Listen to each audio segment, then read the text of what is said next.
Handa na ba ang inyong mga puso para sa isang kwentong susubok sa inyong pananaw tungkol sa paghihiganti at pagpapatawad? Halina't samahan ninyo akong buksan ang aklat ng isang buhay na minsan nang winasak, ngunit muling bumangon mula sa abo. Sabi nila, ang pusong minsan nang dinurog ay hindi na muling mabubuo. Pero paano kung ang bawat piraso ng nasirang puso ay maging sandata para harapin ang bukas? Ito ang kwento ng isang babaeng ginawang hagdanan, ang pait ng kahapon upang maabot ang tuktok, at ang lalaking nagdulot ng kanyang pagbagsak na siya ring magiging susi sa kanyang muling pagbuo. Ang hangin sa loob ng Grand Ballroom ng Silangan Peninsula Hotel ay mabigat sa samyo ng mamahaling pabango at sa mga bulungan ng kapangyarihan. Bawat sulok ay kumikinang sa ilaw ng mga dambuhalang aranya, at ang bawat mesa ay puno ng mga taong ang pangalan ay katumbas ng milyon-milyong piso. Ito ang taunang pagtitipon ng mga higante sa negosyo. Isang gabi kung saan ang mga kasunduan ay nabubuo at ang mga imperyo ay lalong lumalakas. Ngunit ngayong gabi, may ibang pinag-uusapan ang lahat. Isang pangalan na tila kabuting sumulpot mula sa kung saan, Likas Yaman Holdings. Isang korporasyong sa loob lamang ng ilang taon ay nagsimulang agawin ang mga teritoryong matagal ng pag-aari ng nag-iisang hari ng industriya, ang Alba Conglomerate. Ang mas nakakaintriga pa, walang sino man ang nakakakilala sa CEO nito. Isang anino na nagpapagalaw sa mga dambuhalang proyekto, isang pangalang kilala lamang sa mga pirma at matagumpay na kontrata. Sa gitna ng bulwagan, nakatayo si Alon de Alva na parang isang hari sa kanyang palasyo. Matikas sa kanyang Tom Ford suit, hawak ang isang kopita ng brandy. Ang kanyang mga mata ay nagmamasid sa kanyang kaharian. Ngunit sa ilalim ng kanyang kalmadong anyo, may bahagyang pagkabahala. Ang Likas Yaman Holdings ay hindi isang ordinaryong kalaban. May talino at tapang ang bawat galaw nito na para bang kilalang kilala siya ng taong nasa likod nito. Biglang tumahimik ang lahat. Ang malaking pinto ng bulwagan ay dahan-dahang bumukas. Inanunsyo ng MC ang isang pangalan. Mga Ginoo at Ginang, isang karangalan na ipakilala sa inyo ang utak at puso sa likod ng Likas Yaman Holdings, ang Pangulo at CEO, Miss Hiraya Solomon. Kasabay ng pagpasok ng ilaw mula sa pasilyo, pumasok ang isang babae. Kung may tunog man ang pagbagsak ng panganang daan-daang tao, iyon marahil ang maririnig sa buong silid. Nakasuot siya ng isang kulay dugong bestida na yumayakap sa kanyang perpektong hubog. Ang buhok niyang itim na itim ay nakapusod ng elegante. At ang kanyang mga mata ay tila kayang tumunaw ng bakal. Para kay Elon, huminto ang mundo. Ang kupitang hawak niya ay tila nagyelo sa kanyang kamay. Ang pangalang iyon, ang mukhang iyon. Hindi. Imposible. Ang babaeng nasa harapan niya ngayon ay hindi ang simpleng sekretaryang umiiyak na pinalayas niya sa kanyang opisina 8 taon na ang nakalipas. Ang reynang ito na naglalakad, na may kumpiyansang kayang magpatumba ng isang gobyerno, ay ibang-iba. Ngunit ang mga matang iyon, ang mga matang puno ng sakit noon, na ngayon ay nag-aapoy sa determinasyon at galit, ay hindi niya maaaring makalimutan. Naglakad si Hiraya na tila walang nakikita. Ang kanyang mga mata ay nakatuon lamang sa isang direksyon. Sa lalaking nakatayo sa gitna ng lahat, ang lalaking sumira sa kanyang buhay. Huminto siya ilang pulgada mula kay Alon. Isang matamis, ngunit nakakakilabot ng ngiti ang sumilay sa kanyang mga labi. Mr. De Alva, bati niya. Ang kanyang boses ay kalmado ngunit may talim. Isang malaking kasiyahan. Napakurap si Alon, pilit na ibinabalik ang kanyang pagkagulat sa isang mas kakaranang profesionalismo. The pleasure is all mine, Miss Solomon. Hindi ko inaasahan na sa ganitong paraan tayo muling magkikita. 8 years is a long time. Sa pagbanggit ng mga salitang yon, isang mabilis na alaala ang sumalakay sa isipan ni Hiraya. Ang malamig na sahig ng opisina ni Alon. Ang malakas na buhos ng ulan sa labas. Siya nakaluhod. Umiiyak at nagmamakaawa. Alon, please, huwag mong gawin to. Walang katotohanan ang mga paratang nila. Mahal kita. At ang malamig na boses nito na tumatagos hanggang sa kanyang kaluluwa. Get out. I never want to see your face again. You are fired. Bumalik siya sa kasalukuyan. Ang nangiti sa kanyang labi ay hindi nagbago. Indeed, Mr. De Alva, 8 taon ay sapat na panahon para magbago ang lahat, para ang mga nasa ibaba ay umangat, at ang mga nasa itaas ay maghanda sa kanilang pagbagsak. Ang bawat salita ay isang deklarasyon ng giyera. Naramdaman ni Alon ang hamon, ang galit na nakatago sa bawat pantig. Bago pa man siya makasagot, tinalikuran na siya ni Hiraya at hinarap ang mga nagulat na manunod. Ang kanyang presensya ay agad na nang utos ng atensyon. Pagkatapos ng gabing iyon, umuwi si Hiraya sa kanyang penthouse na matatagpuan sa pinakamataas na palapag ng pinakabagong gusali sa lungsod ng Silangan.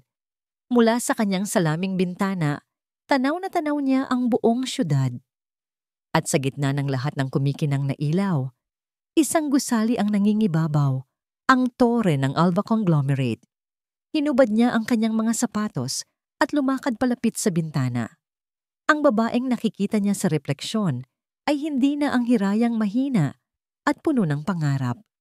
Ang babaeng ito ay binuo ng sakit, hinulma ng paghihiganti. 8 taon siyang nagtago. Sa baryo Amihan, pinalaki ang kanyang mga anak sa katahimikan, habang dahan-dahang itinatayo ang kanyang imperyo sa anino. Ngayon, tapos na ang pagtatago.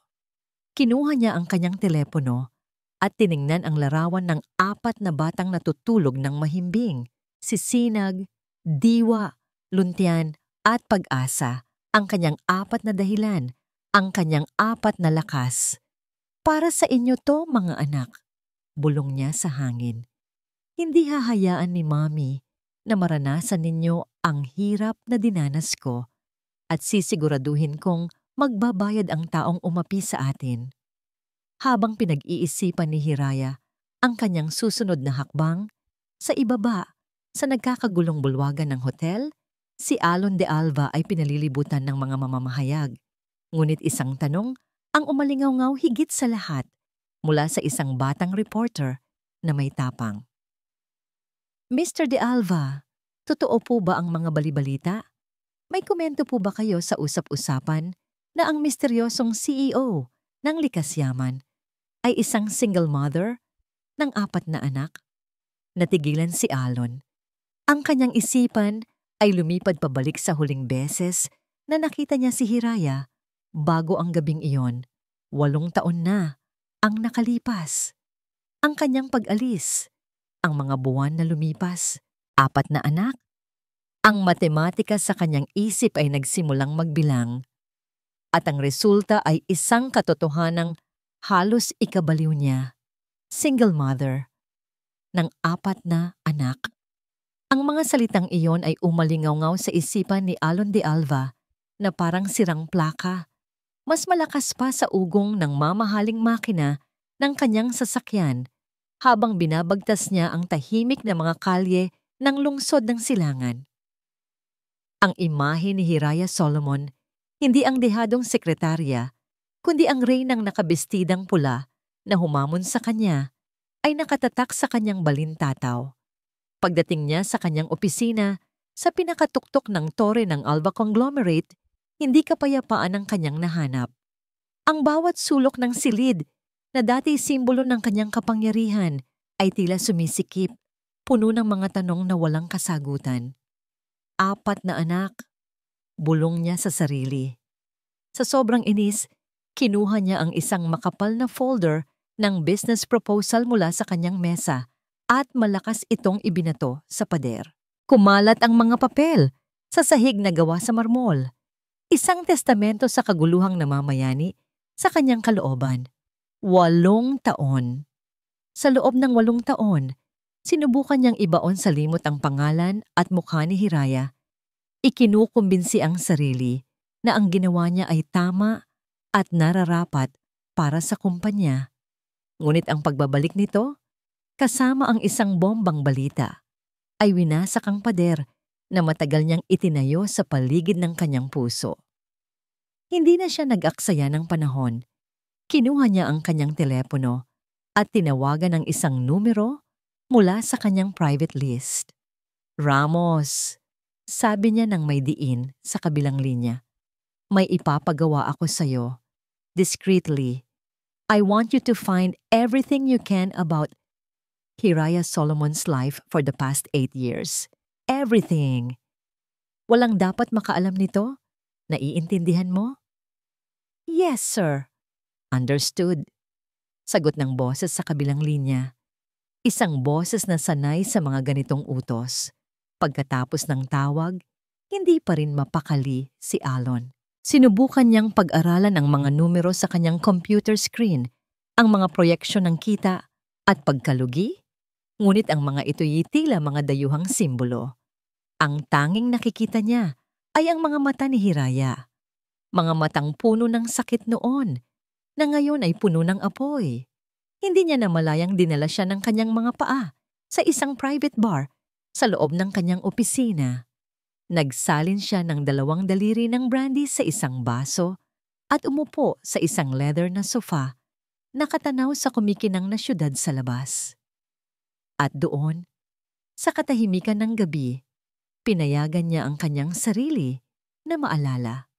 Hindi ang galit, hindi ang pagtataksil na ibinibintang sa kanya, kundi ang mga sandaling bago ang lahat ng yon. Naalala niya ang halimuyak ng kanyang buhok na parang sampagwita tuwing umaga. Naalala niya ang mahina nitong tawa na nagpapagaan sa pinakamabigat na araw. Naalala niya ang isang beses na inabutan sila ng ulan sa labas ng opisina at sa halip na mainis ay nagtawanan lang sila habang tumatakbo. Basang-basang ngunit masaya. Mahal niya ba ito noon? Hindi niya masabi. Pero alam niyang mayroon itong espesyal na lugar sa kanya. Isang lugar na walang ibang babae ang nakapuno. Isang lugar na siya mismo ang sumira. Makalipas ang ilang oras, isang email ang pumasok sa kanyang laptop. Ang subject? Initial report, HS. Galing kay Ramos. Nag-alinlangan siyang buksan ito. Huminga siya ng malalim, inihahanda ang sarili sa kung anumang makikita niya. At sa isang click, bumungad sa kanya ang ilang mga litrato. Hindi ito mga corporate headshots o mga litrato mula sa mga social events. Ang mga ito ay mga candid shots, tila kuha mula sa malayo. Sa unang litrato, nakaupo si Hiraya sa isang bench sa isang parke, nakangiti habang pinapanood ang 4 na maliliit na bata na naglalaro sa damuhan. 4. Nariyan ang isang batang lalaki na seryoso ang mukha habang nag-aayos ng mga laruan. Isang batang babae, na may hawak na libro, tila malalim ang iniisip. Isang-isa pang batang lalaki na masayang tumatakbo habang humahabol sa isang aso. At isang-isa pang batang babae na may malaking ribon sa buhok, kumakaway sa kung sino man ang kumukuha ng litrato. Pinagmasdan ni Alon ang bawat mukha. Ang bawat isa ay may bahid ng itsura ni Hiraya. Ngunit habang iniskan niya ang mga ito, isang mukha ang nagpatigil sa kanyang paghinga. Nag-zoom in siya sa litrato ng seryosong batang lalaki. Ang hugis ng kanyang panga, ang paraan ng pagkukunot ng kanyang noo, ang kanyang mga mata. Para siyang nakatingin sa isang munting salamin ng kanyang sarili. Napatayo si Alon, nanginginig ang mga kamay. Lumapit siya sa isang malaking salamin sa kanyang opisina. Pinagmasdan ang sariling refleksyon. Tiningnan niya ang kanyang panga, ang kanyang noo, ang kanyang mga mata. Pagkatapos ay muli niyang tiningnan ang litrato sa screen. Ang pagkakahawig. Hindi ito maikakaila. Hindi ito isang simpleng pagkakataon. Habang pinipilit niyang pakalmahin ang rumaragasang emosyon sa kanyang dibdib, tumunog ang kanyang telepono. Si Ramos. "Sir," sabi nito sa kabilang linya. Ang kanyang boses ay may halong pag-aalangan. "May nakuha na kami." "Ano yon?" tanong ni Alon. Ang kanyang boses ay bahagyang garalgal. Huminto sandali si Ramos na para bang naghahanda sa sasabihin.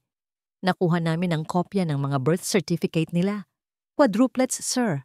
4 na bata. Sinag, Diwa, Luntian, at Pag-asa Solomon."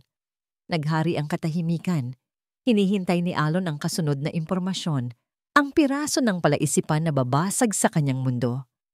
"Sir, they were all born on the same day." Pagpapatuloy ni Ramos. "October 17, exactly 9 months. After Miss Solomon left Alva Conglomerate." Bawat salita ay parang suntok sa sikmura ni Alon. Ang hangin ay tila naubos sa kanyang baga. Ang mga litrato, ang pagkakahawig, ang mga petsa, lahat ay nagtutugma sa isang konklusyong nakakatakot at hindi maiiwasan. Bagsak siyang napaupo sa kanyang silya, ang telepono ay dahan-dahang bumagsak mula sa kanyang kamay at lumikha ng malakas na kalabog sa sahig. Ngunit hindi niya ito narinig. Ang tanging naririnig niya ay ang malakas na tibok ng kanyang puso. Ang mga anak ni Hiraya ay mga anak niya, 8. 8 taon niyang hindi alam. 8 taon siyang nabuhay sa isang kasinungalingan habang ang kanyang mga anak ay lumalaki sa kung saang sulok ng mundo. Ang galit niya kay Hiraya ay biglang napalitan ng isang emosyong mas komplikado. Isang pinaghalong pagkagulat, pagsisisi, at isang nag-aalab na pagnanais na malaman ang buong katotohanan. Paano ito naitago ni Hiraya sa kanya? Bakit? Ang laban sa negosyo ay biglang nawalan ng kulay. May mas malaki na siyang dapat ipaglaban ngayon. Isang pamilya na hindi niya alam na meron siya. Ang tagumpay ay may kakaibang lasa. Para kay Hiraya Solomon, ito ay lasang matagal na paghihintay at malamig na paghihiganti. Nakatayo siya sa entablado, sa harap ng nagkikislapang mga kamera at nag-uumapaw na mga tanong mula sa media. Isang araw pa lamang ang nakalipas mula nang i-anunsyo ng Likas Yaman Holdings ang matagumpay nitong pagbili sa EtherTech, isang promising tech company na matagal nang nililigawan ng Alva Conglomerate.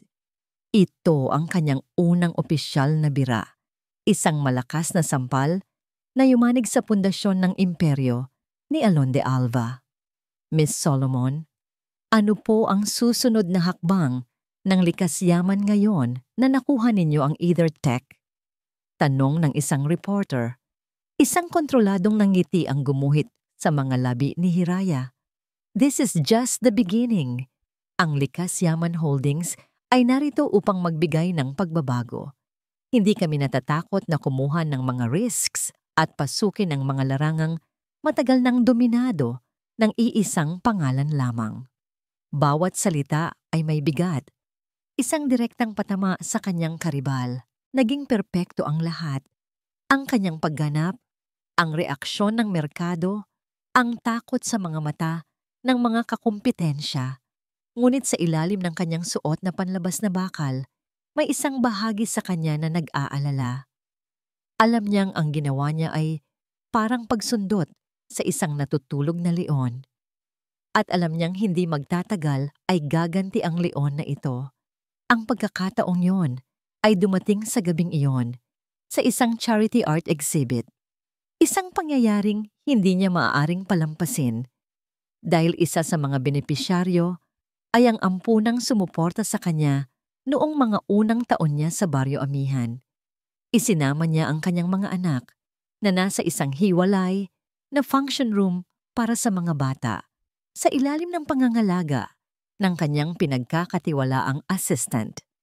Habang pinagmamasdan niya ang isang pinta, Naramdaman niya ang isang pamilyar na presensya sa kanyang likuran. Ang hangin ay tila bumigat at ang halimuyak ng mamahaling pabango na yon, isang amoy na minsan niyang minahal at ngayon ay kinamumuhian, ay sumalakay sa kanyang pangamoy. "We need to talk," isang mababa at mapanganib na boses ang bumulong malapit sa kanyang tainga. Hindi niya kailangang lumingon para malaman kung sino ito. Naramdaman ni Hiraya ang panlalamig ng kanyang mga kamay, ngunit pinanatili niya ang kanyang tingin sa painting. "Mr. De Alva," sagot niya. Ang kanyang boses ay walang bahid ng emosyon. "Kung narito ka para batiin ako sa aking tagumpay, tinatanggap ko. Kung hindi, I'm afraid I have nothing to say to you." "Huwag kang magkunwari, Hiraya," giit ni Alon, na ngayon ay nakatayo na sa kanyang tabi. Hindi ito nakatingin sa kanya, kundi sa painting din, ngunit ramdam ni Hiraya ang tindi ng mga mata nito sa gilid ng kanyang mukha. "This is not about the acquisition, and you know it. This is about us." "There is no us," mabilis niyang sagot. Ang mga salita ay tila punyal. 8 taon mo nang siniguro iyon. "The children," sabi ni Alon, at sa pagbanggit ng salitang iyon, naramdaman ni Hiraya ang biglaang pagbilis ng tibok ng kanyang puso. Ito na ang kinatatakutan niya. "Who are they, Hiraya?" Humarap siya kay Alon. Ang kanyang mga mata ay nag-aapoy. "They are none of your business. Ang mga anak ko ay sa akin lamang. Huwag mo silang idamay sa dumi ng ating nakaraan." "None of my business?" May pait sa tawa ni Alon. "Nakita ko ang mga litrato. Nakita ko ang mga petsa. Don't lie to me. Not anymore." Palapit na sana si Alon. Ang kanyang mga kamay ay handa nang humawak sa braso ni Hiraya. Nang isang matinis at masayang boses ang pumunit sa tensyon sa pagitan nila. Mami, tingnan mo. I found a butterfly sticker." Kuha isang maliit na batang babae na may suot na puting bestida at malaking laso sa buhok ang tumakbo palapit sa kanila. Ang kanyang mga mata ay kumikinang sa tuwa. Si Pag-asa, ang kanyang bunso. Ang lahat ng lakas at tapang ni Hiraya ay biglang naglaho na parang bula. Napalitan ito ng purong takot. Ang kanyang mundo ay huminto sa pag-ikot. Automatikong yumuko si Alon. Ang kanyang galit ay napalitan ng isang ekspresyong hindi mabasa ni Hiraya. Pagkabigla, pagkamangha.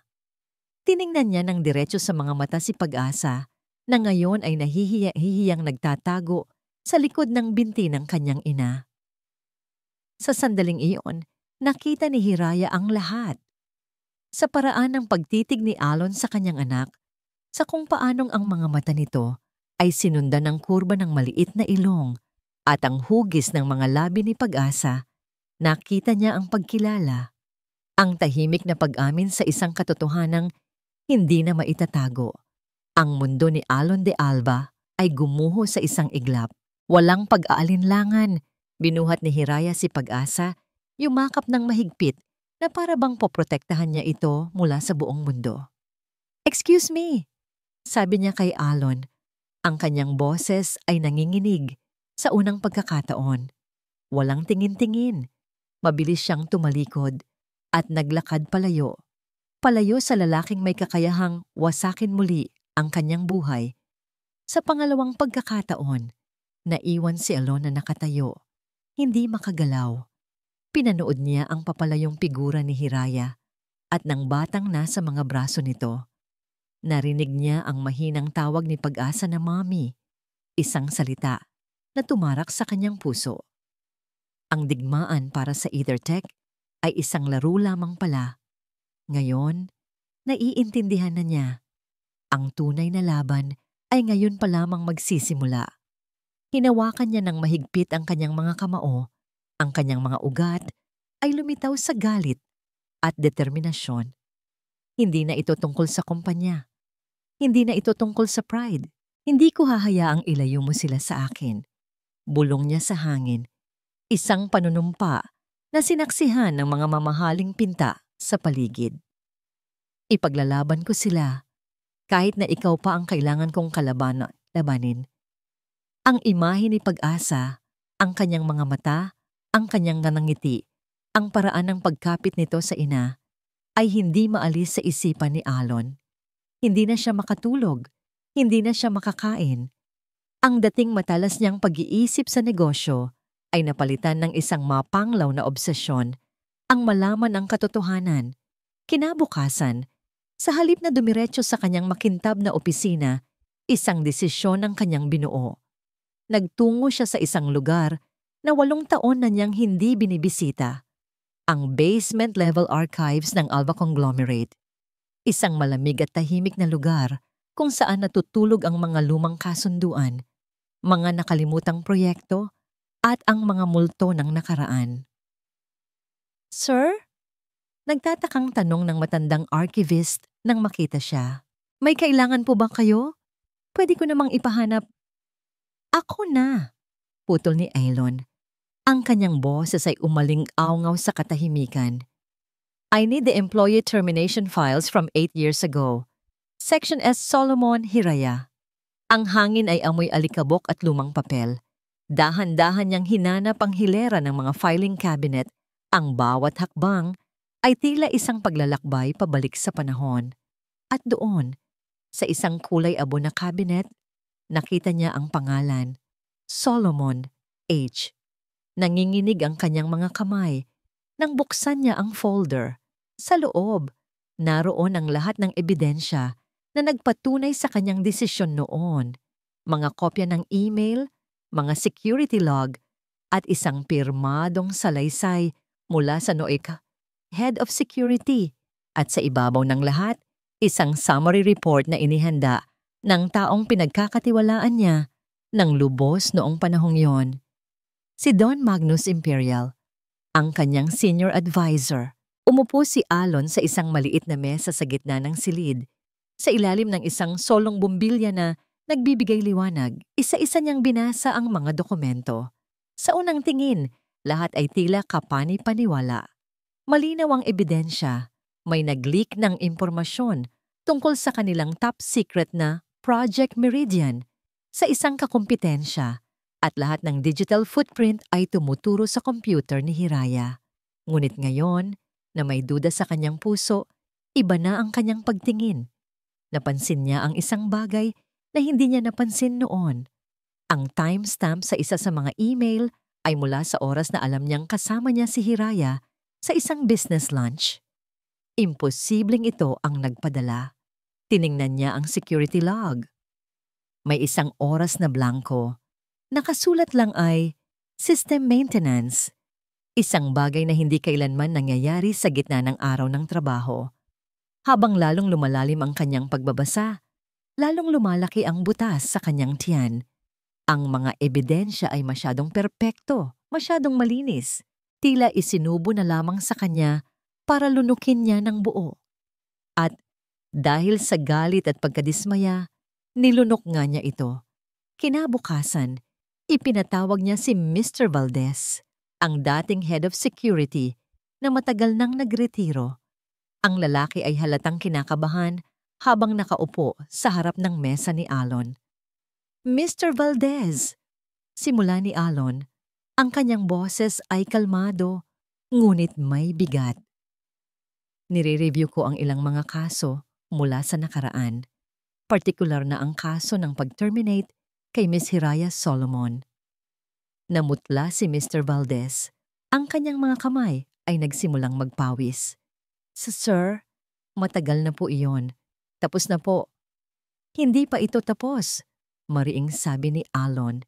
Inilapag ang kopya ng pirmadong salaysay ni Valdez sa mesa. "Gusto kong sabihin mo sa akin ang totoo. Bawat detalye, sino ang nag-utos sa'yo na ihanda ang report na ito?" Yumuko si Valdez, hindi makatingin ng diretso kay Alon. "Sir, utos lang po ang sinunod ko. Sinabihan po ako noon na iyon ang dapat gawin para sa ikabubuti ng kumpanya." "Sinong nagsabi?" tanong ni Alon. Ang kanyang pasensya ay unti-unti nang nauubos. Si Mr. Imperial po. Halos pabulong na sagot ng matanda. Sinabi niya na may matibay na silang ebidensya at kailangan na lang ng aking formal na kumpirmasyon. Sinabi niya na utos daw po yon mula sa itaas, mula sa inyo, para kay Alon. Ang mga salitang yon ay isang malakas na sampal. Naalala niya kung paano siya nilapitan ni Magnus noon. Puno ng pag-aalala ang mukha. Sinasabing may masakit siyang ibabalita tungkol sa taong malapit sa kanya. Si Magnus ang nagpresenta ng lahat ng ebidensya. Si Magnus ang nagkumbinsi sa kanya na si Hiraya ay isang ahas. At siya, dahil sa bulag na tiwala, ay naniwala. Sa araw ding iyon, isang hindi sinasadyang pagkikita ang naganap sa pagitan ni na Alon at Magnus Imperial sa isang mamahaling restaurant. Si Magnus, na ngayon ay CEO na ng sarili niyang kumpanya, ay ngumiti ng malapad nang makita si Alon. "Alon, my friend, what a coincidence!" Bati nito, puno ng pekeng init. "Magnus," sagot ni Alon, pinipilit na maging normal ang kanyang kilos. Umupo sila sa iisang mesa. "Congratulations on your recent successes. You seem to be everywhere these days." "I learned from the best," sabi ni Magnus. Itinaas ang kanyang baso ng alak. "But speaking of successes, mukhang may bago kang sakit ng ulo. This Hiraya Solomon. What a woman. To rise from the ashes like that makes you wonder what secrets she's hiding, doesn't it?" May kakaibang kislap sa mga mata ni Magnus habang binabanggit niya si Hiraya. Isang kislap na hindi napansin ni Alon noon, ngunit ngayon, ito'y kasing linaw ng sikat ng araw. Isang kislap ng pananabik na para bang nanonood siya ng isang palabas na siya mismo ang nagsulat. "Huwag mo siyang maliitin, Alon," payo ni Magnus na may halong pag-aalala na ngayon ay alam na ni Alon na peke. "A woman scorned is a dangerous enemy. Focus on the present. Kalimutan mo na ang nakaraan. Yun ang pinakamabuti." Ang payo ni Magnus ay nagkaroon ng kabaligtarang epekto. Sa halip na makalimot, lalong nagalab ang determinasyon ni Alon. Alam niyang may tinatago si Magnus. Ang insidente 8 taon na ang nakalipas ay hindi lang isang simpleng frame-up. May mas malalim na dahilan.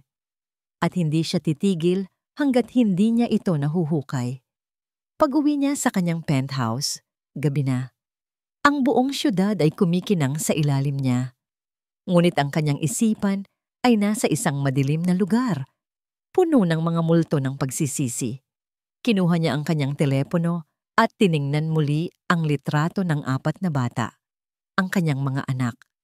Mga anak na ipinagkait sa kanya dahil sa isang kasinungalingan. Biglang nag-vibrate ang kanyang telepono. Isang text message mula sa isang unknown number. Nang buksan niya ito, isang maikling pangungusap lang ang nakasulat. Ngunit sapat na ito para manindig ang lahat ng balahibo sa kanyang katawan. "Mag-ingat ka kay Imperial. Hindi simple ang nangyari noon." "Ano?" Galing iyon kay Valdez, isang babala na nagkumpirma sa lahat ng kanyang hinala. Ang laban ay hindi lang pala sa pagitan niya at ni Hiraya.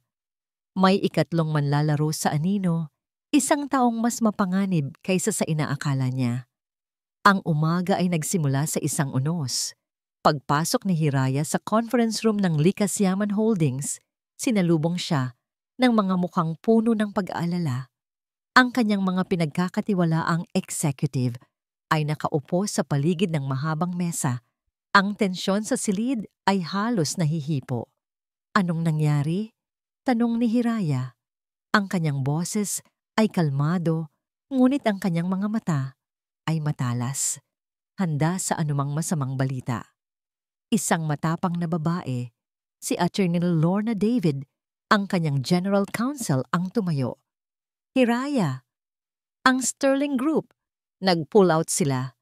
Para kay Hiraya, ang mga salitang iyon ay isang malakas na suntok. Ang Sterling Group ang isa sa kanilang pinakamalaking international partner, ang pangunahing funder para sa kanilang pinakaambisyosong proyekto, ang pagtayo ng isang sustainable city sa labas ng lungsod ng Silangan. Ang pag-atras nila ay hindi lang pagkawala ng pondo. Ito ay isang malaking dagok sa kanilang reputasyon. Anong dahilan nila? Tanong ni Hiraya. Pinipigilan ang panginginig ng kanyang mga kamay. Sabi nila, unforeseen market volatility. Sagot ni Attorney David, may bahid ng sarkasmo sa kanyang boses. Isang palusot. Alam nating lahat kung sino ang may kakayahang mag-pressure sa isang dambuhalang kumpanya tulad ng Sterling. Iisa lang, Alon de Alva. Ang pangalan ay hindi na kailangang bigkasin. Umalingaw-ngaw ito sa isipan ng lahat sa silid. Ito ang ganti ng leon. Isang galaw na hindi lang naglalayong sakta ng kumpanya, kundi paralisahin ito. Sa isang iglap, bumalik ang lahat ng sakit at galit na 8 taon niyang sinubukang gawing lakas. Ang pagmamakaawa niya, ang pag-iyak niya, ang walang awang pagtataboy sa kanya. At ngayon, sinusubukan na naman siyang durugin nito. Sa pangalawang pagkakataon, I want to speak with him, sabi ni Hiraya. Ang kanyang boses ay malamig na parang yelo. Mula sa kanyang opisina, na tanawang tore ng Alva Conglomerate, tinawagan niya ang pribadong numero ni Alon. Solomon, sagot nito sa kabilang linya, na para bang inaasahan na ang kanyang tawag. How could you? Sigaw ni Hiraya. Ang kanyang pinag-iingatang kontrol ay tuluyan ng gumuho. Ang galit na naipon sa loob ng 8 taon ay sumabog. Hindi ka pa ba tapos? Matapos mo akong sirain noon, ngayon pati ba naman ang pinaghirapan ko, ang kinabukasan ng mga empleyado ko. Wawasakin mo rin. You are a monster, Alon. Isang duwag na nagtatago sa likod ng kanyang pera at kapangyarihan. Sa kabilang linya, may ilang segundong katahimikan. Nang magsalita si Alon, may kakaibang tono sa kanyang boses. Pagkalito. Hiraya, what are you talking about? Ang Sterling Group? Wala akong kinalaman dyan. Liar! Sigaw ni Hiraya. Sino pa ba? Sino pa ba ang may dahilan para gawin ito? Ikaw lang. Hindi na niya hinintay ang sagot nito. Malakas niyang ibinaba ang telepono. Ang kanyang dibdib ay umaakyat baba sa tindi ng emosyon. Napasandal siya sa kanyang upuan, napapikit ng mariin. Ang pakiramdam ng desperasyon ay muling gumapang sa kanya. Isang pakiramdam na akala niya ay matagal na niyang nalimutan. Ang mga sumunod na araw ay impyerno. Nagpupuyat siya gabi-gabi kasama ang kanyang team. Naghahanap ng mga bagong investor. Sinusubukang isalba ang proyekto. Ngunit ang balita ng pag-atras ng Sterling Group ay kumalat na parang apoy. At lahat ay tila natatakot na makipag-ugnayan sa kanila. Ang kanyang imperyo ay nasa bingit ng pagguho. Isang gabi, habang nag-iisa sa kanyang opisina, napapaligiran ng mga tambak na dokumento at malamig na kape, napatingin siya sa isang lumang baul sa sulok. Dito niya itinatago ang mga pinakaunang dokumento ng Likas Yaman Holdings, isang paalala kung saan siya nagsimula. Binuksan niya ito. Sa ilalim ng mga lumang business plan at mga resibo, nakita niya ang isang folder na may markang Early Investors. Mga pangalang nagtiwala sa kanya noong wala pa siyang napatunayan. Karamihan sa kanila ay maliliit na negosyante na napahanga sa kanyang determinasyon, ngunit may isang pangalan na palaging misteryos sa kanya. Isang venture capital fund na nagbigay ng pinakamalaking puhunan noong pinakakailangan niya ito, noong halos sumuko na siya. Ang nagligtas sa kanya mula sa sigurado at maagang pagkalugi. Ang AH Ventures. Walang mukha, walang boses, lahat ng transaksyon ay ginagawa sa pamamagitan ng isang law firm. Dahil sa isang biglaang bugso ng kuryosidad, o marahil ay desperasyon, sinubukan niyang hanapin online ang pangalan. Walang masyadong lumalabas. Isang maliit, pribadong pondo. Ngunit may isang lumang article na nakakuha ng kanyang atensyon. Isang article tungkol sa mga philanthropic activities ng Alva Conglomerate. At sa isang maliit na talata, nabanggit ang isang subsidiary na namamahala sa kanilang mga passion projects at angel investing. Ang pangalan ng subsidiary? Alva Hiraya Ventures. Napahinto sa pagtibok ang puso ni Hiraya. Ang kanyang mga daliri ay nanginginig habang nagtatype siya sa keyboard. Hinahanap ang record ng incorporation ng AH Ventures. Dinala siya nito sa isang public database ng mga korporasyon at doon nakasulat sa itim at puti ang pangalan ng nag-iisang may-ari at benepisyaryo ng pondo, Alon de Alva. Napatakip si Hiraya sa kanyang bibig, pinipigilan ang isang hikbi ng pagkabigla. Hindi maari. Bumalik sa kanyang alaala ang mga panahong iyon. 5 taon na ang nakalipas. Ang mga gabing halos hindi na siya kumakain para lang may maipakain sa kanyang mga anak. Ang mga pader na tila lumalapit sa kanya. At pagkatapos, parang isang himala, dumating ang isang email mula sa isang law firm, nagsasabing may isang anonymous investor na handang pondohan ang kanyang business plan. Ang perang yon ang nagligtas sa kanya, ang nagbigay sa kanya ng pagkakataong bumangon. Ang taong pinaniniwalaan niyang sumira sa kanya ay siya ring taong lihim na nagligtas sa kanya. Ang kanyang mundo ay gumuho sa pangalawang pagkakataon sa loob ng 1 linggo. Ang kanyang galit, ang kanyang paghihiganti, ang pundasyon ng kanyang pagkatao sa loob ng 8 taon. Lahat ay binuo sa isang pundasyong gawa sa buhangin. Sino si Alon de Alva? Ang halimaw na nagtaboy sa kanya o ang anghel na nagligtas sa kanya sa dilim? Habang nakaupo siyang tulala, tumunog ang kanyang telepono, ang kanyang abogado, si Attorney David. Hiraya, may kumpirmasyon na ako, sabi nito sa kabilang linya. Ang kanyang boses ay seryoso. Hindi si Alon de Alva ang nag-pressure sa Sterling Group. Inimbestigahan ko. Ang utos ay nanggaling sa loob mismo ng board ng Sterling, mula sa isang board member na may malalim na koneksyon kay Magnus Imperial. Ang huling piraso ng palaisipan ay nahulog sa lugar, at ang larawang nabuo ay mas nakakatakot kaysa sa inaakala niya. May ibang naglalaro. Isang taong pareho silang sinusubukang sirain ni Alon. Napatingin si Hiraya sa bintana, sa tore ng Alva Conglomerate. At sa unang pagkakataon, sa loob ng 8 taon, hindi galit ang nakita niya, kundi pagkalito at isang nakakakilabot na katotohanan. Ang kaaway niya ay maaaring hindi ang taong buong buhay niyang kinamuhian. Ang babala mula kay Valdez ay parang isang tinik na bumaon ng malalim sa isipan ni Alon. Mag-ingat ka kay Imperial. Ang mga simpleng salitang iyon, kasama ng kanyang sariling mga duda, ang nagtulak sa kanya na gawin ang isang bagay na hindi niya kailanman inakalang gagawin. Ang imbestigahan ang taong dati niyang itinuring na kanang kamay at kaibigan. Inatasan niya si Ramos, ang kanyang pinagkakatiwalaang imbestigador, na halungkatin hindi lamang ang business dealings ni Magnus Imperial, kundi pati na rin ang personal na buhay nito. Bawat bato ay kailangang taubin. Walang dapat itira. Habang hinihintay ang resulta, sinubukan ni Alon na ayusin ang gusot sa pagitan niya at ni Hiraya. Tinawagan niya ito ng ilang beses pagkatapos ng kanilang huling pag-uusap, ngunit hindi na nito sinasagot.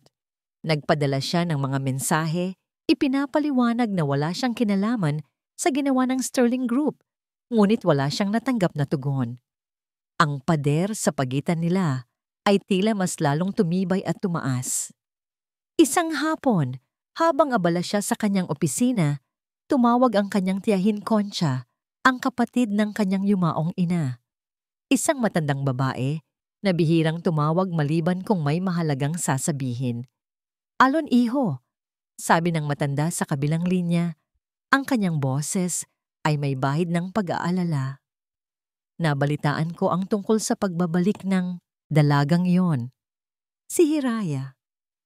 "Tita, it's complicated," sagot ni Alon, napahilot sa kanyang sentido. "Lahat ng bagay sa pamilyang ito ay komplikado," ganting sabi ng matanda. Kaya ako tumawag. May naririnig akong mga pangalan na matagal ko nang hindi naririnig. Pangalan ng isang Magnus Imperial. Iho, mag-iingat ka sa taong yan. Napaupo ng tuwid si Alon. "Bakit po, tita? Anong alam ninyo tungkol sa kanya?" Huminga ng malalim si Concha. "Hindi ko alam kung paano niya nagawang makalapit sa'yo.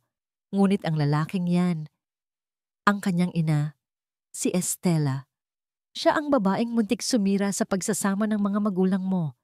Ang malaking lihim ng iyong ama, Alon. Si Magnus ay anak ng iyong ama sa labas. Ang bawat salita ay parang isang malakas na kulog na yumanig sa mundo ni Alon. Ang kanyang ama? Isang lalaking kilala sa kanyang integridad at karangalan? Hindi. Imposible. Hindi iyan totoo. Mariing sabi ni Alon. Iyon ang katotohanan. Gusto mo man o hindi. Sabi ng kanyang tiyahin. Itinago ito ng ama mo sa lahat. Para protektahan ang pangalan ng pamilya. Itinakwil niya si Estela at ang bata. Lumaki ang batang iyon na puno ng galit at inggit, naniniwalang ang lahat ng mayroon ka ay dapat sa kanya. Alon, ang dugo ay mas malapot kaysa tubig, ngunit ang dugong may halong lason ay nakamamatay. Pagkatapos ng tawag, tulala si Alon. Ang lahat ng piraso ng palaisipan ay biglang nag-ugnay-ugnay. Ang pagkakaibigan ni Magnus, ang payo nito, ang paraan ng pagmamanipula nito sa sitwasyon noon kay Hiraya. Naalala niya ngayon ang mga hindi sinasadyang komento ni Magnus noon. Alam mo, Alon, masyado kang nagtitiwala sa mga taong hindi mo kauri. O kaya naman ay, mag-ingat ka sa mga babaeng ginagamit ang kanilang ganda para umakyat sa buhay. Mga lason na dahan-dahan niyang ipinapasok sa kanyang isipan, ginagatungan ang kanyang pride at insecurities hanggang sa naging madali para sa kanya na maniwala sa isang malaking kasinungalingan. Ang layunin ni Magnus ay hindi lang sirain si Hiraya. Ang layunin niya ay sirain si Alon. Ginamit niya si Hiraya, ang alam niyang kahinaan ni Alon, bilang unang hakbang. Pinaghiwalay niya sila, sinira ang tiwala, para dahan-dahan niyang mapasok at makontrol ang imperyong pinaniniwalaan niyang dapat ay sa kanya. At ngayon, ginagawa niya itong muli. Ang pag-atake sa Likas Yaman Holdings ay hindi isang pag-atake kay Hiraya lamang. Ito ay isang paraan upang pag-awayin sila ni Alon para sila ang mag-ubusan ng lakas habang siya ay nanonood mula sa anino, naghihintay ng tamang oras para sunggaban ang lahat. Dumating ang email mula kay Ramos. Nakalakip dito ang isang detalyadong report. Kompleto sa mga bank record at mga litrato. Kinumpirma nito ang lahat. Ang pekeng pagkatao ni Magnus, ang mga lihim na transaksyon nito, ang koneksyon nito sa board member ng Sterling Group, at ang pinakakakilabot sa lahat, isang serye ng mga litratong kuha sa labas ng eskwelahan na pinapasukan ng mga anak ni Hiraya. Mga litratong kuha mula sa malayo, gamit ang isang telephoto lens. Kasabay ng pagbukas niya sa mga litrato, isang text message ang dumating sa kanyang telepono. Galing ito sa isang hindi rehistradong numero, ngunit alam niya kung kanino galing. Isang video. Nanginginig niyang pinindot ang play. Ipinakita nito ang palaruan ng eskwelahan. Masayang naglalaro ang kanyang mga anak. Si Sinag, si Diwa, si Luntian, at si Pag-asa. Ngunit may isang bagay na mali. May isang maliit na pulang tuldok, isang laser sight na gumagapang mula sa isang bata, papunta sa isa pa. Bago ito tuluyang huminto at tumutok sa dibdib ni Sinag. Kasunod ng video, isang text message ang pumasok. Huwag kang makialam sa mga bagay na hindi mo dapat pakialaman. Baka ang pamilyang pinapangarap mong buuin ay madurog bago pa man magsimula. Ituring mo itong isang palakaibigang babala. Kapatid. Ang salitang kapatid ay tila isang punyal na itinarak at inikot sa puso ni Alon. Ang galit na naramdaman niya ay hindi katulad ng anumang naramdaman niya noon. Ito ay purong-purong puot. Isang primordial na galit ng isang ama na ang mga anak ay nasa panganib. Wala na siyang pakialam sa kumpanya. Wala na siyang pakialam sa pera. Isa lang ang mahalaga ngayon. Kinuha niya ang susi ng kanyang sasakyan. Kailangan niyang makita si Hiraya. Kailangan niyang sabihin dito ang lahat. Ang kanilang personal na digmaan ay tapos na. Isang mas malaki at mas mapanganib na laban ang kailangan nilang harapin. Nang magkasama. Gabi na. Ang ulan ay malakas na bumubuhos sa lungsod ng silangan. Hinuhugasan ang mga alikabok sa kalye. Ngunit hindi ang bigat sa puso ni Hiraya. Mula sa kanyang penthouse, pinapanood niya ang pagpatak ng ulan sa salaming bintana. Bawat patak ay tila isang alaala ng mga luhang iniyak niya 8 taon na ang nakalipas. Ang pagtuklas niya tungkol sa Aho, Ventures at sa pagkakasangkot ni Magnus Imperial ay nag-iwan sa kanya sa isang estado ng pagkalito. Sino ang kaaway? Sino ang kakampi? Ang mundong binuo niya sa pundasyon ng paghihiganti ay unti-unting gumuho at hindi niya alam kung saan siya tatayo. Biglang may marahas na pagkatok sa kanyang pinto. Hindi ito ang mahinang katok ng kanyang mga kasambahay. Ito ay malakas, apurado, at puno ng desperasyon. Sino ang pupunta sa kanyang pinto sa ganitong oras ng gabi, sa gitna ng malakas na ulan? Sa pag-aalinlangan, lumapit siya sa pinto at tiningnan ang intercom screen. Ang kanyang puso ay huminto sa pagtibok. Nakatayo sa labas si Alon de Alva. Basang-basa sa ulan, ang kanyang mamahaling suit ay lukot-lukot. Ang kanyang buhok ay tumutulo. At ang kanyang mukha ay nagpapakita ng isang emosyong hindi pa niya nakikita dito kailanman. Purong takot. "Hiraya, please open the door," sabi nito sa intercom. Ang kanyang boses ay nanginginig. "We need to talk. It's about the kids." Ang mga salitang iyon ay sapat na para kalimutan niya ang lahat ng galit. Ang instingto ng isang ina ang nanaig. Mabilis niyang binuksan ang pinto. Pumasok si Alon sa loob. Nag-iwan ng bakas ng tubig sa sahig. "They're in danger," sabi niya kaagad. Walang paligoy-ligoy. "Anong ibig mong sabihin?" Tanong ni Hiraya. Ang kanyang puso ay kumakabog ng mabilis. Sa halip na sumagot, inabot ni Alon ang kanyang telepono at ipinakita sa kanya ang video. Ang palaruan, ang kanyang mga anak, at ang pulang laser sight na gumagapang sa dibdib ni Sinag. Isang malakas na hikbi ang kumawala sa lalamunan ni Hiraya. Napapahawak siya sa pader para suportahan ang sarili. Ang kanyang mga tuhod ay tila bibigay. Ang kanyang pinakamasamang bangungot ay nagkakatotoo.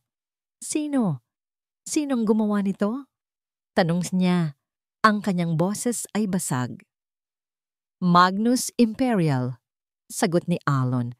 Ang pangalan ay puno ng lason. Dinala niya si Hiraya sa sala. At doon, sa gitna ng rumaragasang ulan sa labas, ikinuwento niya ang lahat. Ang tungkol sa pagiging magkapatid nila sa ama. Ang tungkol sa matagal ng galit ni Magnus. Ang tungkol sa frame-up, 8 taon na ang nakalipas.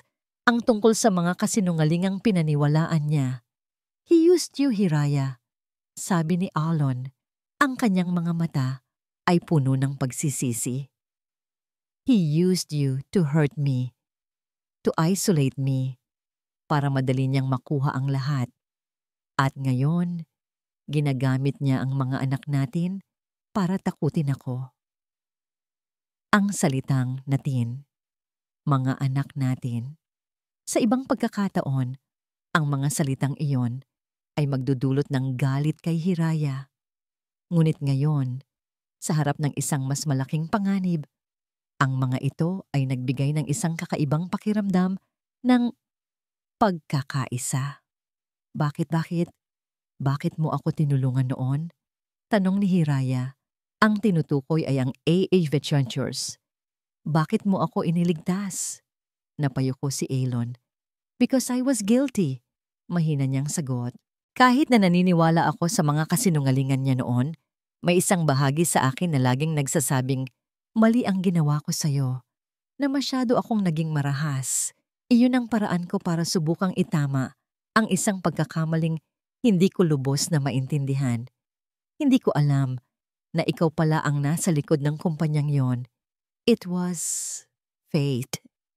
Tahimik si Hiraya. Pinoproseso niya ang lahat. Ang 8 taon ng galit ay parang isang pader ng yelo na dahan-dahang natutunaw. Inilalabas ang mas malalalim na emosyon sa ilalim nito. Sakit, panghihinayang, at ngayon, takot. Tiningnan niya si Alon, hindi bilang ang CEO ng Alba Conglomerate, kundi bilang isang ama na natatakot para sa kanyang mga anak. Ang parehong takot na nararamdaman niya. He's playing a double game, sabi ni Hiraya. Ang kanyang isip ay nagsimulang gumana na parang isang CEO muli. Pinag-aaway niya tayo para habang abala tayo sa isa't isa, malaya siyang makakagalaw. Exactly, sang-ayon ni Elon. He wants us to destroy each other, but we won't give him that satisfaction. Tumingin si Alon ng diretso sa mga mata ni Hiraya. I know I have no right to ask you for anything. Matapos ang lahat ng ginawa ko sa'yo, I deserve your hatred. Pero ngayon, hindi ito tungkol sa akin o sa'yo. It's about them. Sinag, Diwa, Luntian, and Pag-asa. We need to work together, Hiraya. We need to stop him. Tumingin si Hiraya sa monitor ng baby camera sa isang sulok, kung saan payapang natutulog ang kanyang 4 na anghel. Walang kamalay-malay sa panganib na nagbabanta sa kanila. Ang kanyang mga anak, ang kanyang buhay, ang paghihiganti ay hindi na mahalaga. Ang pride ay walang kwenta. Ang tanging mahalaga ay ang kanilang kaligtasan. Huminga siya ng malalim. Isang desisyon ang nabuo sa kanyang isipan. Hinarap niya si Alon.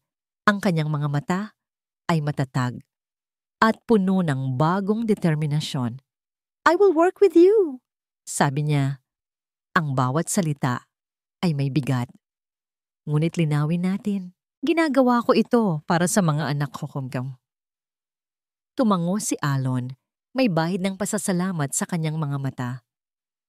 Pagkatapos nito, dagdag ni Hiraya, isang huling bakas ng kanyang depensa. Kapag ligtas na sila, we're back to being enemies. Hindi sumagot si Alon, ngunit sa kanyang isipan, umasa siya na sana, pagkatapos ng lahat ng ito, hindi na sila magiging magkaaway kailanman. Sa gabing iyon, sa gitna ng unos, isang hindi inaasahang alyansa ang nabuo. Isang alyansa na isinilang hindi mula sa tiwala, kundi mula sa isang mas makapangyarihang damdamin. Ang pagmamahal ng 2 magulang para sa kanilang mga anak. Nakatayo si Magnus Imperial sa harap ng salaming bintana ng kanyang opisina na matatagpuan sa isang gusaling direktang nakatingin sa tore ng Alba Conglomerate at sa penthouse ni Hiraya Solomon. Hawak niya ang isang baso ng mamahaling whiskey. Ang yelo ay marahang umiikot habang pinagmamasdan niya ang kanyang kaharian. Ang buong lungsod ng silangan ay nasa ilalim ng kanyang mga paa. Isang ngiti, malamig at walang kagalakan. Ang gumuhit sa kanyang mga labi. Ang lahat ay umaayon sa kanyang plano. Isang plano na 20 taon niyang hinabi sa kanyang isipan. Bawat detalye ay pinag-isipang mabuti. Bawat galaw ay kinakalkula. Alam niyang magsasama ang 2. Inaasahan niya iyon. Ang pagmamahal, lalo na para sa mga anak, ay isang kahinaang madaling basahin at gamitin. Ang video ay isang perpektong pain, sapat na para takutin sila para itulak silang magsanib puwersa at para isipin nilang sila ay nauungusan na siya. Ngunit ang totoo, sila ay sumasayaw lamang sa musikang siya ang tumutugtog. "Sir," sabi ng kanyang assistant sa intercom, "nakahanda na po ang lahat." "Good," sagot ni Magnus. Hindi inaalis ang kanyang tingin sa dalawang gusali sa malayo. "Ilunsad mo na." Sa isang iglap, ang mundo ng teknolohiya ay gumuho para kina Alon at Hiraya. Sa opisina ng likas yaman, nagkakagulo ang lahat. Isang malaking balita ang sumabog sa lahat ng news outlet, online at sa telebisyon. Ang headline, "Market Manipulation, Alva and Likas Yaman in a Secret Alliance to Control the Industry?" Kasama ng balita ang mga ebidensya, mga pekeng email na tila nagpapakita ng lihim na pag-uusap ni Alon at Hiraya tungkol sa pagpapabagsak sa kanilang mga kakompetensya, mga financial record na minanipula para magmukhang mayroon silang mga hidden joint accounts, at ang pinakamatindi sa lahat, isang audio recording. Isang recording na pinagtagpi-tagpi mula sa iba't ibang pag-uusap kung saan pinalabas na si Hirayagi ay nagsasabing, "Gagamitin ko ang mga bata para makuha ang gusto ko mula kay Alon." At isang boses ni Alon na nagsasabing, "Gawin mo ang lahat para makuha natin ang control." Sa Alva Conglomerate, ganoon din ang eksena. Ang telepono ni Alon ay walang tigil sa pagtunog. Ang board of directors ay nagpapanik. Ang kanilang stock prices, kasama ng likas yaman, ay bumulusok pababa na parang isang bulalakaw na bumabagsak mula sa langit. Sa penthouse ni Hiraya, magkasama sila ni Alon nang sumabog ang balita. Pinapanood nila sa TV ang mga business analyst na walang awang dinudurog ang kanilang mga pangalan. "This is insane," sabi ni Alon. Ang kanyang mga kamay ay nakakuyom sa galit. Paano niya nagawa ito? Ngunit si Hiraya ay hindi makapagsalita. Nakatitig lamang siya sa screen sa mga headline na tinatawag siyang isang oportunista, isang masamang ina na ginagamit ang sariling mga anak. Ang bawat salita ay isang kutsilyo na tumataraki sa kanyang puso. Ang pinakamasakit ay ang pagbabasa niya sa mga komento online. "Grabe, ginamit talaga ang mga anak para magpayaman. Walang kwentang ina. Pareho lang sila ni De Alva, mga sakim sa pera." Naramdaman niya ang pag-init ng kanyang mga mata. Ang babaeng CEO na matapang at walang kinatatakutan ay biglang naglaho. Ang natira ay isang ina na nasasaktan para sa kanyang mga anak. Napaupo siya sa sofa at sa unang pagkakataon, sa harap ni Alon, bumuhos ang kanyang mga luha. Mga luhang hindi dahil sa kahinaan, kundi dahil sa purong sakit at kawalan ng magawa. Nakita ni Alon ang kanyang pag-iyak. Nakita niya ang babaeng minsan niyang sinaktan, na ngayon ay sinasaktan na naman ng mundo dahil sa kanya. Sa isang iglap, nawala ang CEO ng Alva Conglomerate.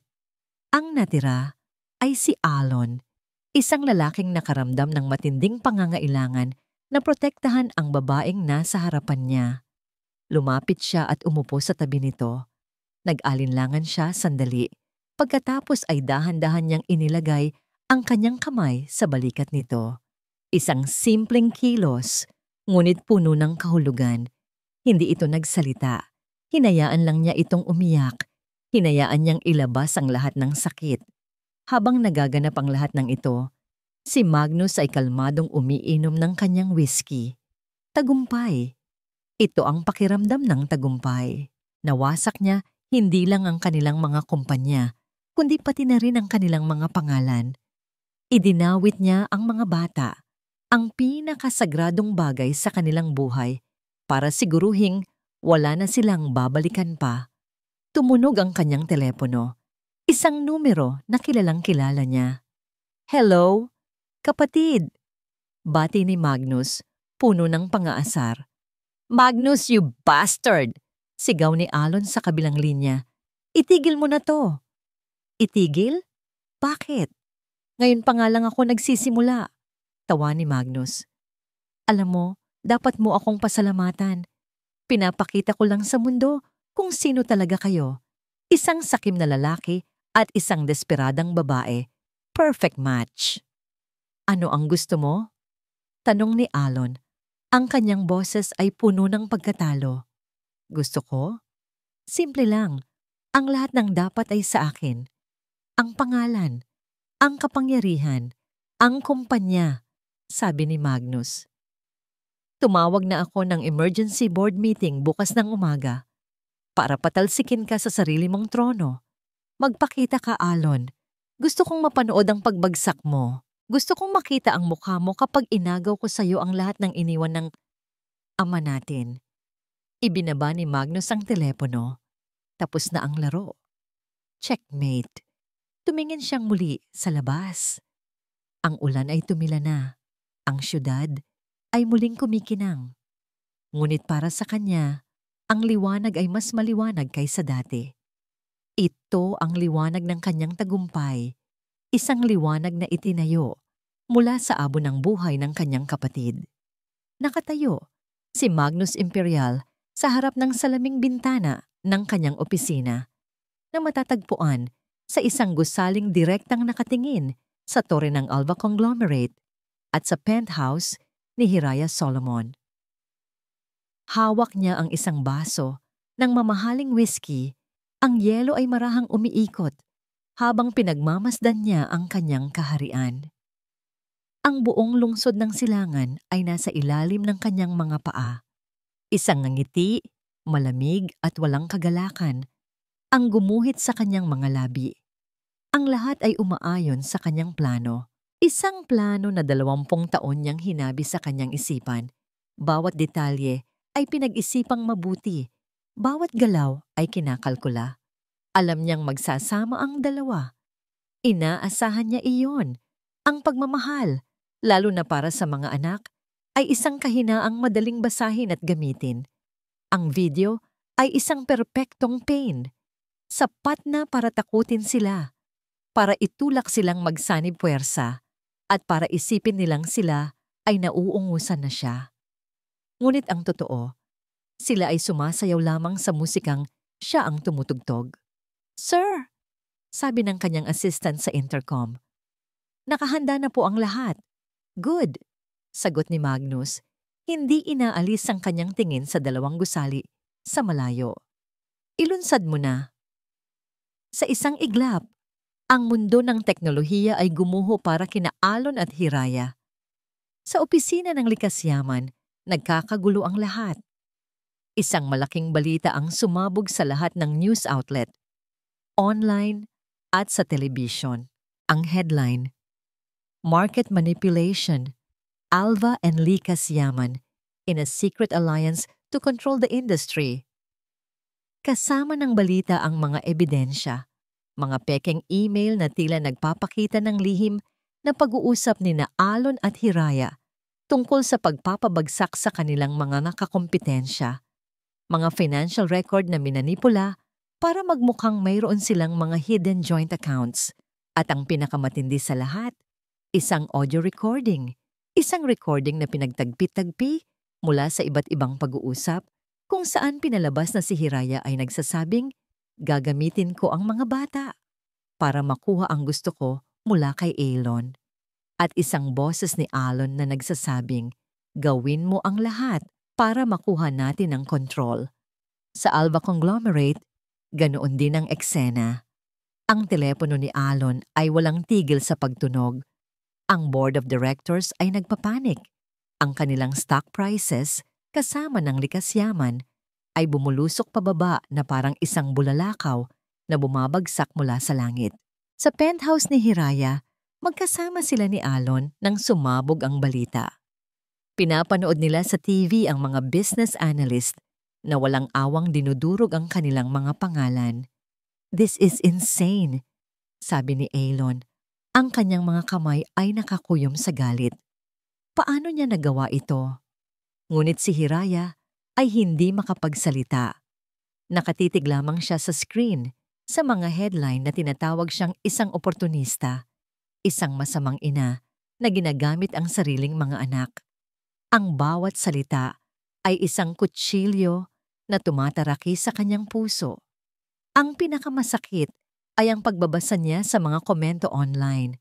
Grabe, ginamit talaga ang mga anak para magpayaman. Walang kwentang ina. Pareho lang sila ni De Alva, mga sakim sa pera. Naramdaman niya ang pag-init ng kanyang mga mata. Ang babaeng CEO na matapang at walang kinatatakutan ay biglang naglaho.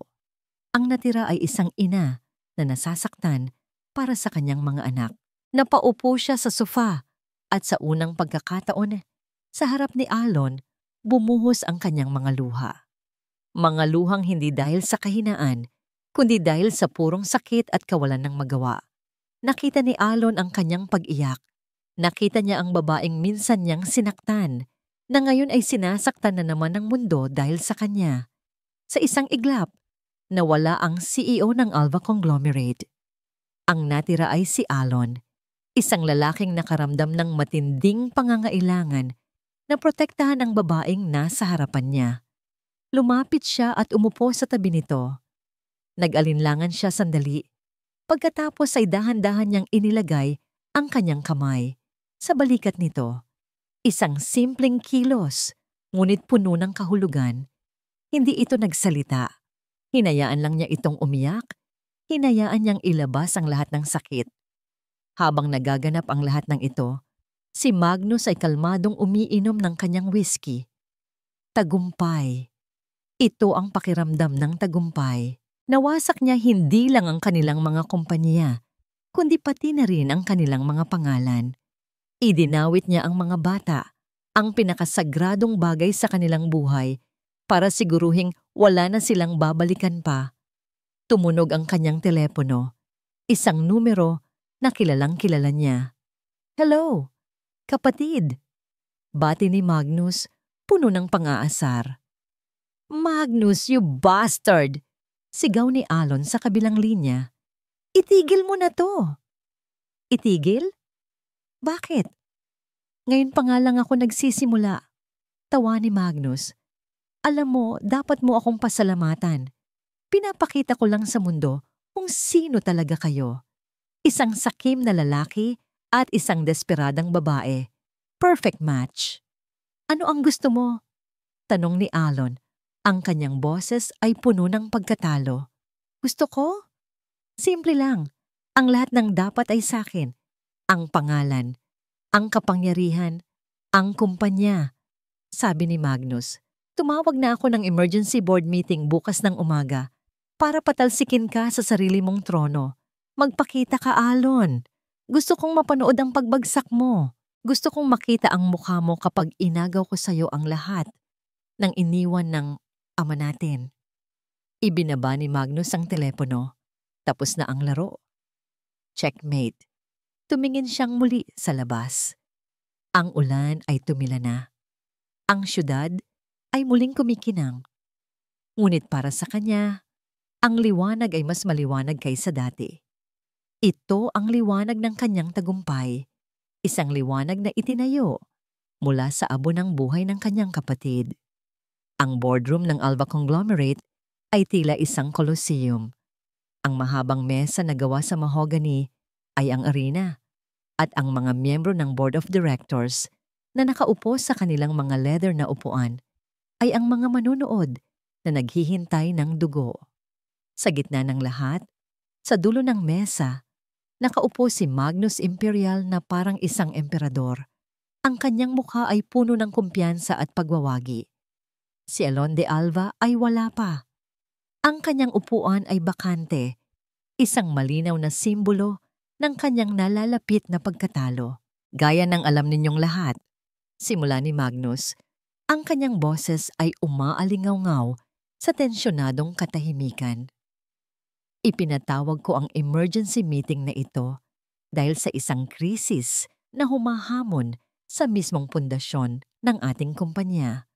Ang mga akusasyon ng market manipulation na kinasasangkutan ng ating sariling CEO na si Mr. Alon de Alva ay nagdulot ng hindi pa natin naranasang pagkalugi at pagkasira ng tiwala ng publiko. Naglakad siya paikot sa mesa. Ang kanyang bawat galaw ay puno ng drama. Ang isang kapitan ay hindi iniiwan ng kanyang barko sa gitna ng unos. Ngunit nasaan si Alon de Alva ngayon? Nagtatago. Isang malinaw na pag-amin ng kanyang pagkakasala. Huminto siya sa likod ng bakanteng upuan ni Alon. Kaya naman, sa bigat ng aking kalooban, wala akong ibang nakikitang solusyon kundi ang maghain ng isang mosyon. Isang mosyon para tanggalin si Alon de Alva bilang CEO ng Alva Conglomerate, effective immediately, at para ako bilang susunod sa linya at may malinaw na plano para isalba ang kumpanya ang pansamantalang pumalit. Isang bulungan ang kumalat sa silid. Ang ilan ay tumango bilang pagsang-ayon. Ang iba ay nag-aalangan. Ngunit bago pa man may makapagsalita, ang malaking pinto ng boardroom ay bumukas. At lahat ay napatingin. Pumasok si Alon de Alva, ngunit hindi siya nag-iisa. Sa kanyang tabi, naglalakad ng may parehong tapang at determinasyon ay si Hiraya Solomon. Ang kanilang pagdating ay tila isang eksena mula sa isang pelikula. Ang dalawang magkaribal na ngayon ay magkakampi, handa para sa huling laban. Isang ngisi ang sumilay sa labi ni Magnus. "Look what the cat dragged in! The disgraced CEO and his partner in crime. Dumating ka pa pala, Alon, para personal na masaksihan ang iyong katapusan." "Hindi, Magnus," sagot ni Alon. Ang kanyang boses ay kalmado, ngunit may bakal na bigat. "Dumating ako para tapusin ang kasinungalingan mo." Naglakad sila ni Hiraya palapit sa mesa. Ikinonekta ng assistant ni Alon ang isang laptop sa malaking screen sa pader. "Mga ginoo at ginang ng board," sabi ni Alon. "Totoo, ang kumpanya ay nasa krisis, ngunit hindi dahil sa mga akusasyong ibinabato sa amin, kundi dahil sa isang ahas na matagal na nating kasama sa loob ng ating tahanan. Sa screen, isang audio file ang lumabas. Nais kong iparinig sa inyo ang isang pag-uusap," sabi ni Alon. Pinindot niya ang play. Isang boses ang umalingaw-ngaw sa buong silid. Boses ni Magnus. "Of course, the audio is fake. Madali lang mag-edit ng mga boses ngayon. Ang importante ay maniwala sila. Hayaan mong sila ang magpatayan. Habang abala sila, aagawin natin ang lahat." Ang boses na kausap nito ay nagtanong, "Paano kung malaman nila?" Isang tawa ang sumunod. Tawa ni Magnus. "Huli na ang lahat. Sa oras na malaman nila, nasa akin na ang kontrol. Ang Alva Conglomerate, ang pangalan, ang yaman. Lahat ng dapat ay sa akin, ay mapupunta sa akin." Ang mga miyembro ng board ay napatingin kay Magnus na ngayon ay namumutla. That's fake. Edited din yan." Sigaw niya. Ang kanyang kumpiyansa ay unti-unting gumuho. "Talaga ba?" tanong ni Hiraya. Sa unang pagkakataon ay nagsalita. Pinalitan niya ang nasa screen, isang video. Ang video ng head of security na si Mr. Valdez na nagbibigay ng kanyang sinumpaang salaysay. "Si Mr. Magnus Imperial po ang nag-utos sa akin 8 taon na ang nakalipas," sabi ni Valdez sa video. Sinabi niya sa akin na gumawa ng pekeng ebidensya laban kay Misa Hiraya Solomon. Pinilit niya ako. Tinakot niya ang aking pamilya. Isa-isang inilabas ni na Alon at Hiraya ang kanilang mga ebidensya. Ang mga bank transfer mula sa mga offshore accounts ni Magnus papunta sa board member ng Sterling Group. Ang testimonya ng isang sound engineer na binayaran para i-edit ang audio recording na ginamit laban sa kanila. Ang bawat piraso ay isang pako na lalong nagbaon kay Magnus sa kanyang sariling hukay. "Hindi," bulong ni Magnus na papaatras, "hindi ito maari." Ang kanyang perpektong plano, ang kanyang 20 taong paghihintay, gumuho lahat sa loob lamang ng ilang minuto. "Ang kasakiman mo ang nagpabagsak sa iyo, Magnus," sabi ni Alon. nakatayo na ngayon sa kanyang harapan.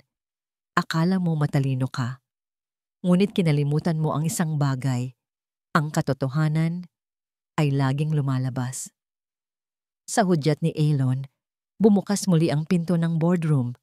Ngunit hindi na mga executive ang pumasok, kundi mga pulis.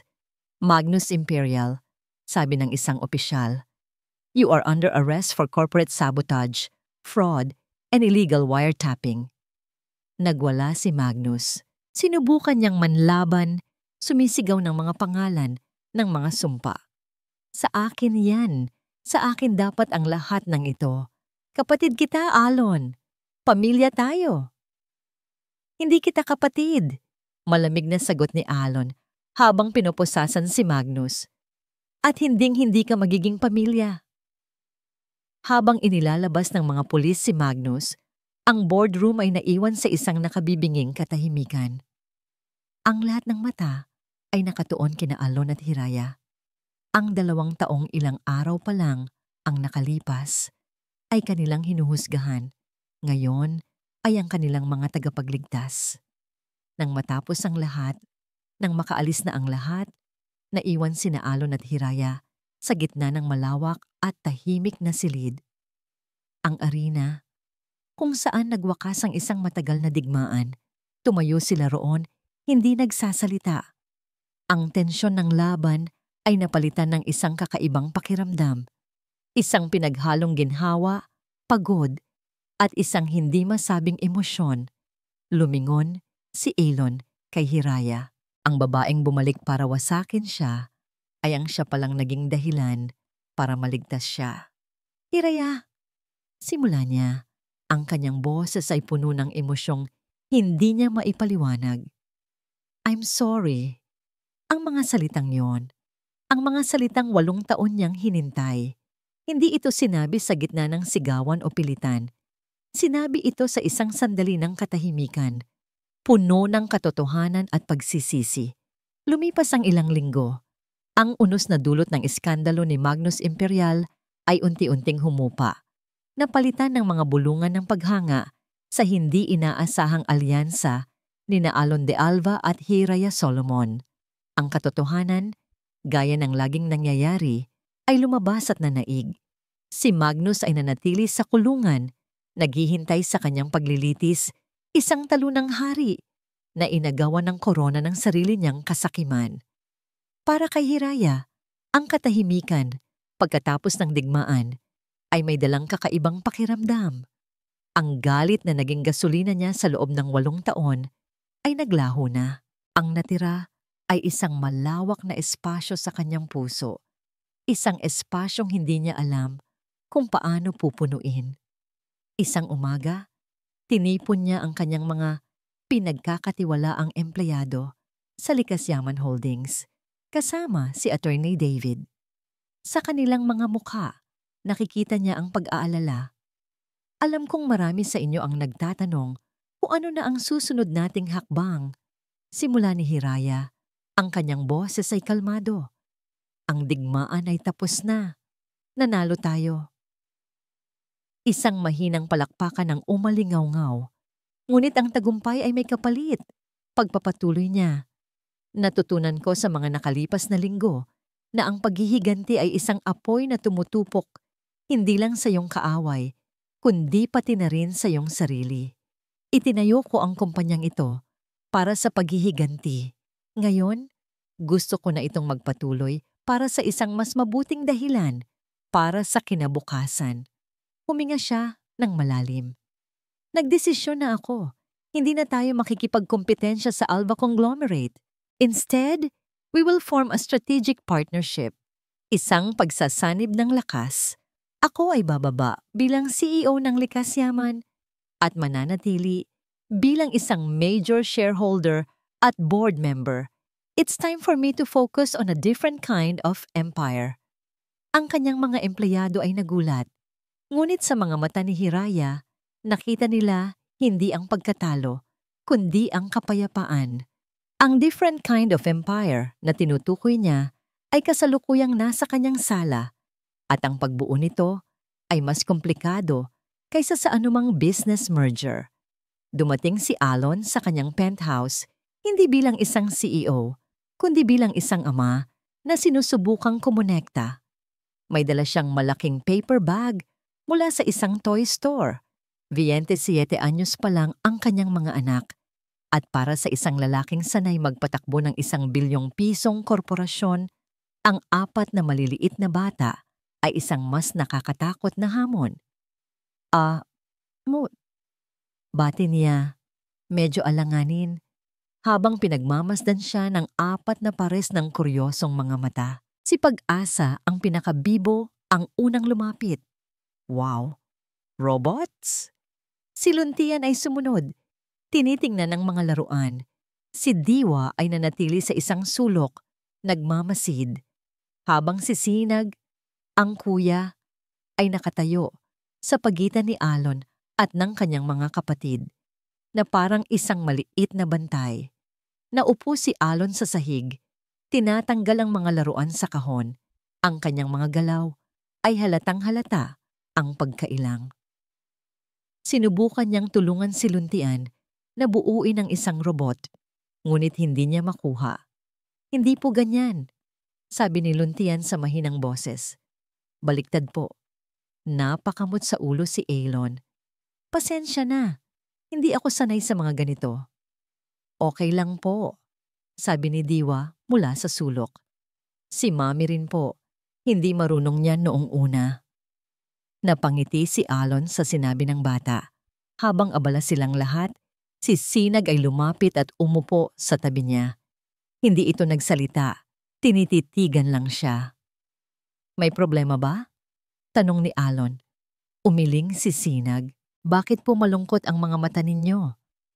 Natigilan si Alon sa tanong.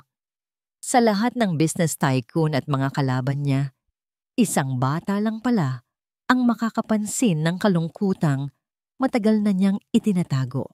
Dahil may mga nagawa akong mali noon, sagot ni Alon ng buong katapatan. At sinusubukan kong itama ang mga iyon ngayon. Tumango si Sinag na para bang naiintindihan niya ang lahat. Pagkatapos ay lumingon ito sa kanya at nagtanong sa isang boses na halos pabulong, Kayo po ba? Kayo po ba ang daddy namin? Ang tanong ay tumama kay Alon na parang kidlat. Tumingin siya kay Hiraya na nakatayo sa may pintuan. Tahimik na nanonood. May mga luha sa kanyang mga mata. Tumango ito sa kanya. Isang tahimik na permiso. Lumuhod si Alon para magpantay sila ni Sinag. Oo, sagot niya. Ang kanyang sariling boses ay nanginginig. Ako ang daddy ninyo. Gabi na. Ang mga bata ay mahimbing nang natutulog. Nagtimpla si Hiraya ng 2 tasa ng tsaa at iniabot ang isa kay Alon. Umupo sila sa balkonahe, nakatanaw sa mga ilaw ng syudad. Thank you, sabi ni Alon. Binabasag ang katahimikan. For letting me in. They deserve to know their father, sagot ni Hiraya. Tumingin siya kay Alon at ang pader na itinayo niya sa paligid ng kanyang puso sa loob ng 8 taon ay tuluyan ng gumuho. Alon, pinapatawad na kita. Ang mga salitang yon ay simple, ngunit para kay Alon, iyon ang pinakamahalagang kasunduan na narinig niya sa buong buhay niya. Hindi ko alam kung paano magsisimula ulit, pag-amin ni Hiraya. Masyadong maraming sakit. Then let's not start over, sabi ni Alon. Dahan-dahang inaabot ang kanyang kamay. Let's start something new. Tayong 6. Makalipas ang 1 linggo, dinala nilang 6 ang mga bata sa isang lugar na puno ng alaala, ang Baryo Amihan. Ang lugar kung saan nagtago at nagpagaling si Hiraya. Ang lugar kung saan lumaki ang kanyang mga anak. Habang papalubog ang araw, naglalakad silang 6 sa dalampasigan. Si Alon, hawak ang kamay ni na Pag-asa at Luntian. Si Hiraya, hawak ang kamay ni na Sinag at Diwa. Ang hangin ay sariwa, ang tunog ng mga alon ay payapa. Napatingin si Hiraya sa pamilyang nabuo mula sa mga abo ng nakaraan. Nakita niya si Alon na tumatawa, isang tunay na tawa, Habang kinikiliti nito si Pag-asa, nakita niya ang kanyang mga anak na masaya at kumpleto. Ang paghihiganti na dati niyang inaasam ay walang-wala kumpara sa kaligayahang nararamdaman niya ngayon. Naintindihan niya sa wakas. Ang pinakamatamis na paghihiganti ay hindi ang pagbagsak ng iyong kaaway. Ito ay ang pagbuo ng sarili mong kaligayahan. Isang kaligayahang hindi na kayang sirain ng sinuman. Sa unang pagkakataon sa loob ng napakatagal na panahon, ngumiti si Hiraya. Isang ngiting totoo. Isang ngiting nagmumula sa isang pusong minsan nang nadurog. Ngunit ngayon ay dahan-dahan nang naghihilom at muling natututong umibig. At dito po nagtatapos ang ating kwento. Isang kwentong nagpapatunay na may ikalawang pagkakataon para sa lahat. Ang aral na iniiwan sa atin ng kwento ni Hiraya at Alon ay simple lamang.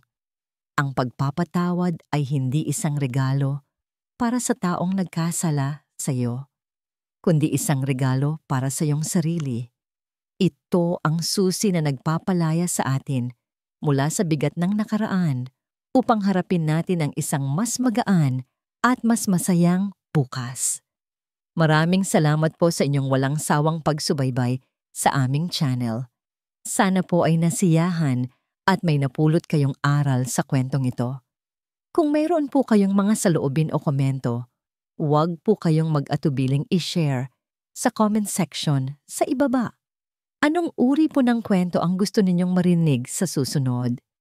Hindi dito nagtatapos ang ating paglalakbay. Marami pa pong kwentong kasing ganda at mas puno ng aral dito sa aming channel. Kung nagustuhan nyo ang kwentong ito, i-like, i-share sa pamilya at mga kaibigan at mag-subscribe na rin para lagi kayong updated sa mga susunod pa naming kwento. I-click nyo ang notification bell para kayo ang unang makarinig kapag may bago kaming upload. Pagpalain po kayo ng Panginoon, kayo at ang inyong buong pamilya. Hanggang sa muli!